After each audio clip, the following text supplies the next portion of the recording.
Hello guys, good morning, જય શ્રી કૃષ્ણ. કેમ છો તમે બધા? આઈ હોપ સો તમે બધા મજામાં જ હશો. અત્યારે સવારના 8 વાગવામાં 10 મિનિટની વાર છે અને બ્લોગ ચાલુ કરી દીધો છે. ચા નાસ્તો કરી દીધો. હર્ષને આજે સ્કૂલમાં રજા છે પણ ટ્યુશન જવાનું છે 8:30. તો એ હવે ઉઠી ગયો છે ને નાવા જશે. હવે પછી આવીને ચા નાસ્તો કરશે. બતાવું હર્ષ કેવા નાટક કરે છે, બતાવું તમને. આ જો ગાઈઝ, હર્ષ ટુવાલને પાછળ ગાંઠ મારી અને થેલો બનાવી દીધો છે ને આવું કરે છે. જો આવો નટખટ કાનુડો છે મારો. આ જો ગાઈઝ, આ હર્ષનો ડાન્સ જો, કોમેડી ડાન્સ. એના બોધ્યા બારા રે રસમે રૂમાલ વાળા.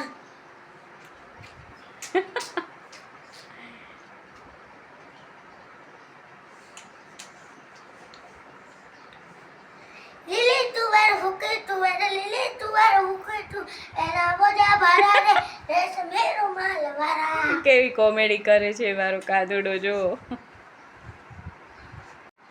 આજે રજા છે તો હર્ષને બહુ કોમેડી સૂજી છે. આજે મજા આવે છે. આજે રજા છે એટલે હર્ષ. આજ તો ગુરુ પૂર્ણિમા છે, ખબર છે? ગુરુ પૂર્ણિમાની રજા છે. ગુરુ પૂર્ણિમાના શું કરવાનું હોય ખબર છે તને? ગુરુને પગે લાગે. વાહ. શું કરવાનું હોય હર્ષ ગુરુ પૂર્ણિમાના? ગુરુના આશીર્વાદ લેવાના હોય. આજે ટ્યુશનમાં જઈને તારા ગુરુજીના આશીર્વાદ લેજે. કાલે સ્કૂલમાં જા ને તો પણ લેજે હો. અમે રોજ ટ્યુશનમાંથી રજા પડે ને એટલે રોજ ટીચરના આશીર્વાદ લઈને જ જઈએ. વાહ, સારું, એવું જ કરાય. ગાઈસ, જો તમને અમારા આવા કોમેડી વિડીયો પણ ગમતા હોય તો અમે એવા વિડીયો પણ બનાવશું, પણ તેના માટે તમે અમારી ચેનલને લાઈક, શેર અને સબસ્ક્રાઈબ કરજો. હા ગાઈઝ, અને આજે ગુરુ પૂર્ણિમા છે તો તમને બધાને ગુરુ પૂર્ણિમાની ખૂબ ખૂબ શુભેચ્છાઓ. દરેક ગુરુજીને નમન કરીએ છીએ અને બધાને ગુરુ પૂર્ણિમાની હાર્દિક શુભકામનાઓ. ગાઈઝ, આપણા દરેકના જીવનમાં ગુરુનું એક આગવું સ્થાન છે. ગુરુ વિના જ્ઞાન ન હોય એ સાચી જ વાત છે. એના માટે એક દુહો પણ છે કે ગુરુ ગોવિંદો ખડે કાકે લાગુ પાય, બલિહારી ગુરુ આપને ગોવિંદિયો બતાય. દરેક શિષ્ય જો પોતાના ગુરુના બતાવેલા પંથ ઉપર ચાલે તો એ ક્યારેય પાછો પડતો નથી અને એને ક્યારેય હારનો સામનો કરવો પડતો નથી. કેમ કે ગુરુએ જે રસ્તો ચીંધ્યો હોય એ હંમેશા સારા માર્ગનો જ હોય અને એ સારો જ હોય. એટલા માટે હંમેશા દરેકે પોતાના ગુરુના બતાવેલા માર્ગ ઉપર જ ચાલવું જોઈએ. ગાઈઝ, મારા તો ગુરુ પણ મારા પપ્પા છે અને જે કહું ભગવાન પણ મારા માટે મારા પપ્પા જ છે. કેમ કે હું મારા પપ્પાના હાથે ભણેલી છું. મારા પપ્પા અહીંયા અમારા ગામમાં જે હાઈસ્કૂલમાં સંસ્કૃતિ છે એના ટીચર હતા.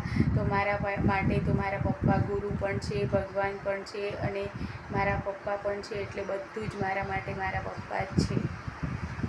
ગાઈઝ, આજના ગુરુ પૂર્ણિમાના દિવસે તમે દરેક પોતાના ગુરુજીના આશીર્વાદ અવશ્ય લેજો. જો તે અહીંયા ન હોય તો એમને મનથી યાદ કરીને યાદ કરશો તો પણ એમના સુધી તમારી પ્રાર્થના પહોંચી જશે અને આશીર્વાદ અવશ્ય મળશે તમને. અને જો તમારા ગુરુ આ દુનિયામાં હોય તો એમને અવશ્ય ફોન કરીને પણ, ઇવન તમે ત્યાં ન જઈ શકતા હોય અને દૂર હોય તો ફોન કરીને પણ આશીર્વાદ લેવાનું ભૂલજો નહીં. આજના દિવસનું આપણા બધાના જીવનમાં બહુ જ આગવું મહત્ત્વ છે. ગાઈસ, મારી મમ્મી પણ મારી ગુરુ છે, જેને મને પુસ્તકીય જ્ઞાન પણ આપ્યું છે અને જીવન કેમ જીવવું એ પણ શીખવાડ્યું છે. અને હું જ્યારે સ્કૂલ કે ટ્યુશનમાં પણ ન જતો હતો ત્યારથી પણ તેને મને ઘડિયા, કલમખડીઓ એ બધું પણ શીખવાડ્યું છે. ગાઈસ, મારા એકલા માટે નહીં પણ બધા માટે તેની મમ્મી ગુરુ જ હોવી જોઈએ. કારણ કે જ્યારે તેના છોકરા સ્કૂલ કે ટ્યુશન ન જતા હોય ત્યારે તેમની મમ્મી તેમને બેઝિક જ્ઞાન આપે છે. એટલે બધાની મમ્મી તેમની પ્રથમ ગુરુ કહેવાય.